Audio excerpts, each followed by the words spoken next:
Hello everyone, and welcome to Teddy's Book Club. This is going to be my third book review. I've made notes, so hopefully this will go over better and smoother than my last two, because I was trying to do it from memory and it'd been a disaster really, the last two videos. So I've got my notes on my phone and I'm going to start to read what I've put. Let me just find them.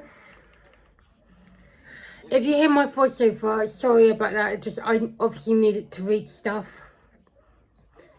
Okay, so I read Brave New World by someone called Aldous Huxley. I'm not sure if I pronounced the first name right, but it's A. Huxley.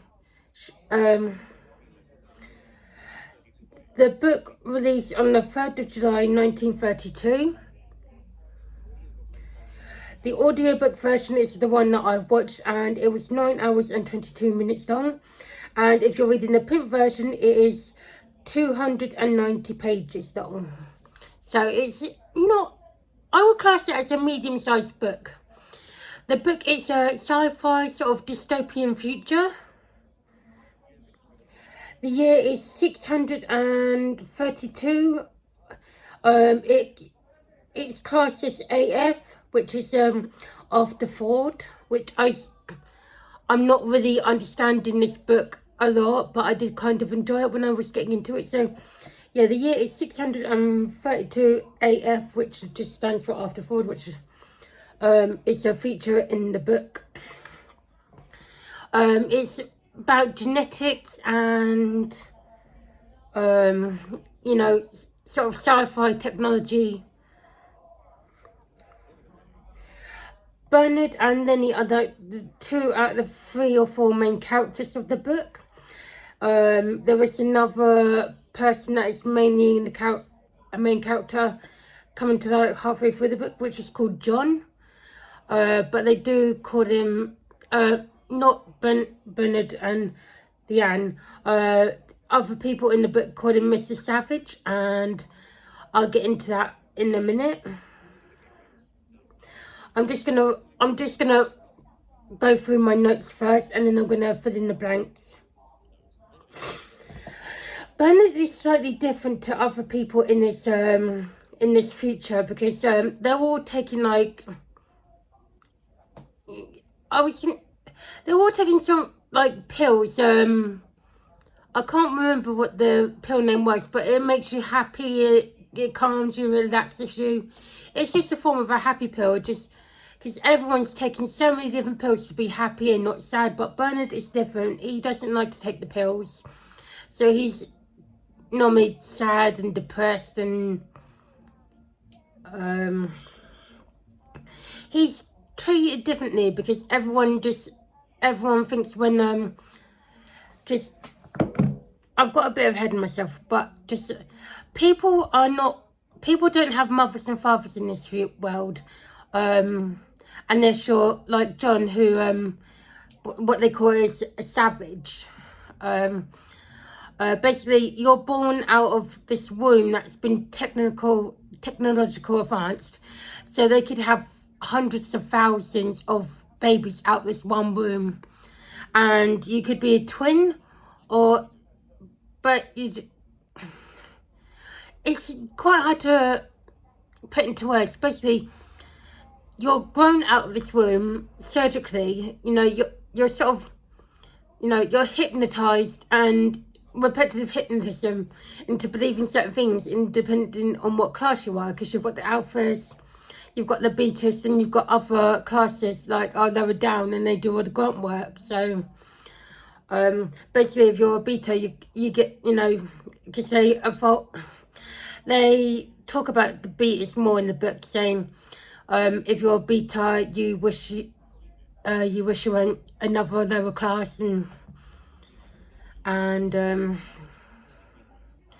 you just, when they're sleeping, they get drummed into hypnotic repetitive hypnosis, saying with songs and smells. And if this is making any sense, I'm trying to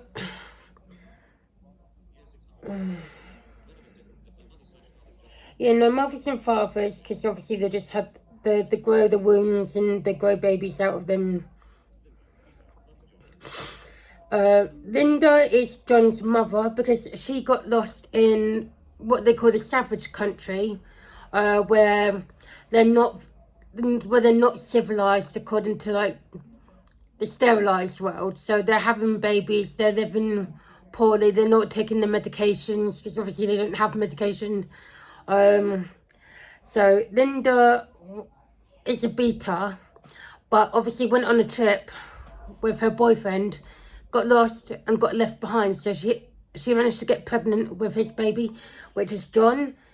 John finds himself with Bernard and Leanne, and they get brought. John and Linda get brought back to civilization, as they call it. And Linda is so happy because she's back where she belongs.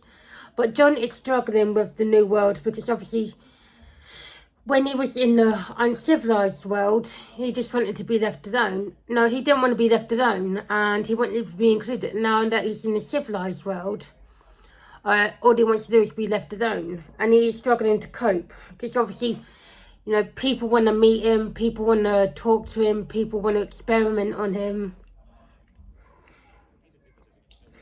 I've done the repeat hypnotism and smells constantly through the place.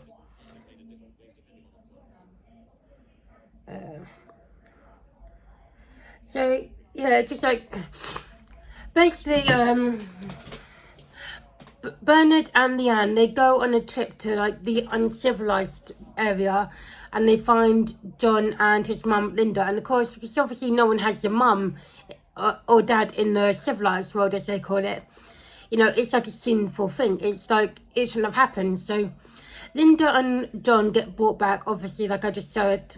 Linda's loving to be back in civilization, but because she hasn't been in civilization for quite a while, her body's been worn and torn.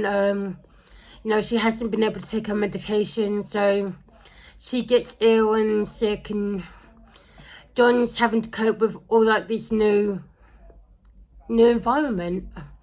It's literally a fish out of water because how, you know, near the end of the book he I'm not going to spoil anything, I'm just going on certain points of the book, but near the end of the book he escapes the civilized, well, not into altogether the civilized world, but he finds an abandoned lighthouse, and of course he lives in the abandoned lighthouse. And then one day he's discovered sort of like self-harming himself, and crowds start to gather and reporters and all that because they just want a piece of him, and all he wants is to be left alone. So I just like, you know, he's very unhappy, you know, he just wants to be left alone. He's grown his little garden, you know, he's remembering Linda, his mum, and he's remembering his love of his life, Leanne, who he likes, but when she comes on too strong, he doesn't like it because I believe he's inexperienced. So, sorry about that. So he's inexperienced, and he's punishing himself for thinking about Leanne all the time. So yeah, it's a strange book. It has won a prize. I can't remember what the prize was, but it's like best sort of book in like the last 100 years or something like that.